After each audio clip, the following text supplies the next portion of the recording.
Hi, in this first video of my year-long 5-minute interview coaching series, I want to tackle one of the main issues my clients struggle with, and that's converting their professional experiences into well-structured and detailed stories that actually answer the interviewer's questions. The key to this is to remember that you're telling a story, and all stories share a common theme. There's a beginning, where the characters and context are built, a problem or challenge arises, and then there's a hero's journey that takes shape. Once the hero of the story has overcome the challenge, there's a happily ever after. In a nutshell, they're using the STAR methodology. That is, situation, task, action, and result. Over the last 10 years, I've played around with this structure to see if it can be improved, and it can, by adding 2 categories, headline and then reflection. I'm going to come back to HR in a bit, but before, let's go over some of the basics of what STAR is and what you need to be doing to include in your answer. So, S stands for situation. This is where you paint the picture. Think of it as once upon a time in a conventional story. You're orienting the interviewer to the context, the people involved, and the time frame. This triggers the interviewer through childhood repetition and social contexts to listen up, there's a story about to come. Next, we have T for task. There are many variations to STAR, such as SCAR or SPAR, being the difference, challenge, and problem, but fundamentally, they are all the same. This is where the plot thickens, and the story where the target or problem obstacle that needs to be overcome. Simply explaining what you did is not good enough. Instead, you want to dive deeper into the reasons why, the business need, or the pain not doing what you are going to do. This allows you to recalibrate the baseline of the story and increase that perceived value at the end. Now we get to the meaty part of A, which is for action. This should be the majority of your answer. Discuss what you did, but don't just stop there. Every single person applying for the role will have a similar experience as you. They may have used the same methodologies or encountered similar challenges, so the what you did doesn't really separate you from the group. How and why is unique to you. That is what distinguishes a good answer from a great one.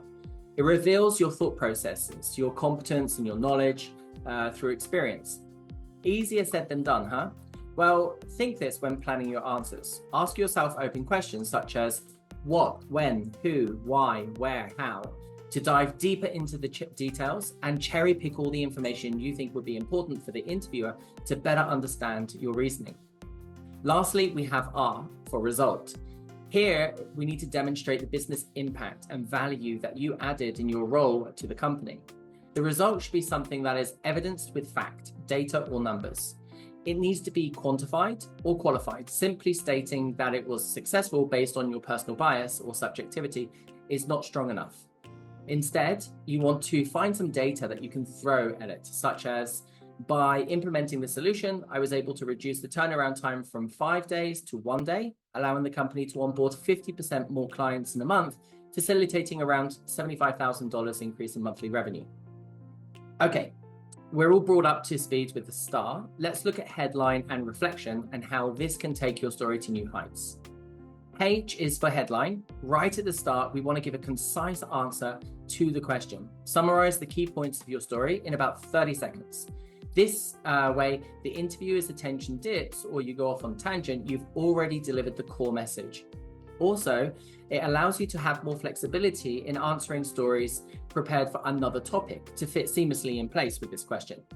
When the interviewer asks a question, they will be most alert in the first half minute. Taking advantage of this increased attention allows you to drive the message home and ensure the key points are recorded on paper if they are taking notes. Effectively, by doing this, you're telling the story 3 times to the interviewer, telling them what you're going to say, saying it, and then reminding them what you just said. And lastly, R is for reflection.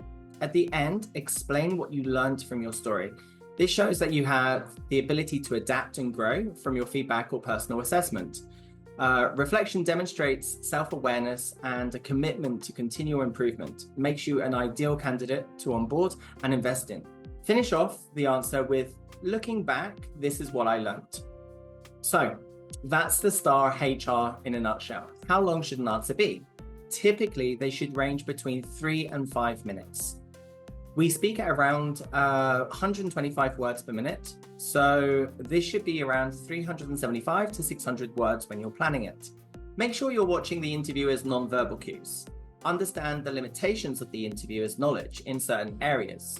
If it's a hiring manager, for example, or a tech lead, going into technical weeds is fine, but if it's HR manager or a person from a different department, they might not know all the complex terms. So therefore, try to use layman's terms or explain full acronyms so they understand the complex topics. Also, feel free to ask them clarification questions such as, would you like me to dive deeper into the technical steps I took or just go over the general principles? This shows that you can communicate to a wider audience and you are conscientious of the interviewer. Finally, write and plan at least one perfect version of your story in full sentences.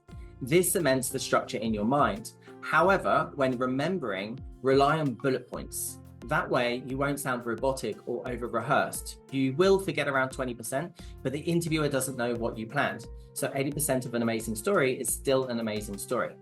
So there we have it. Using the STAR+HR framework can help you create detailed, well-structured, and concise stories. If you'd like to start mapping out your interview answers, below in the description is a Google Docs link with 50 competencies for you to download and get started. Next Monday, we're going to be looking at one of the questions that many people struggle with, and that's that icebreaker. Tell me about yourself. Walk me through your resume. If you found this video useful, then please hit like, leave a comment below, and also share it so even more people can see it. And I'll see you next week.